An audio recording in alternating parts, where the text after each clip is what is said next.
August 15 స్వతంత్ర దినోత్సవ వేడుకల్లో భాగంగా ఎలాంటి అవాంఛనీయ సంఘటనలు జరగకుండా ఉండడానికి జిల్లా ఎస్పీ ఆదేశాల మేరకు మెదక్ జిల్లా రామాయంపేట బస్ ప్రయాణ ప్రాంగణంలో అక్కన్నపేట రైల్వే స్టేషన్ను విస్తృత స్థాయి తనిఖీలు నిర్వహించారు.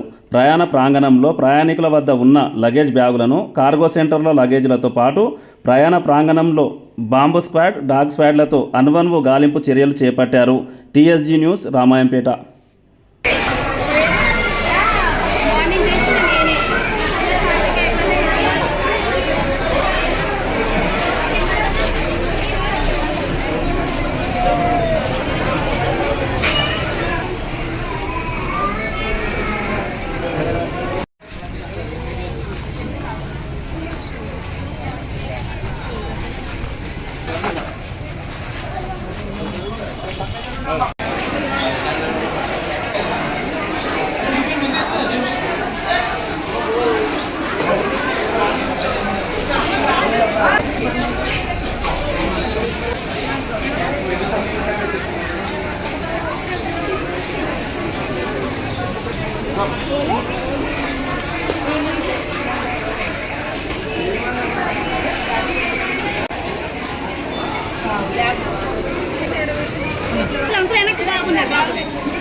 ఈరోజు జిల్లా ఎస్పీ గారి ఆదేశాల మేరకు జిల్లా హెడ్ క్వార్టర్స్ నుంచి డాగ్ స్క్వాడ్ డ్రగ్స్ సంబంధించి మరియు బాంబు వాటికి సంబంధించిన డాగ్స్ని తీసుకొచ్చి రామాయణపేట మండల పరిధిలో ఉన్న రైల్వే స్టేషన్ మరియు బస్ స్టేషన్ ఏరియాలోని తనిఖీలు నిర్వహించడం జరిగింది.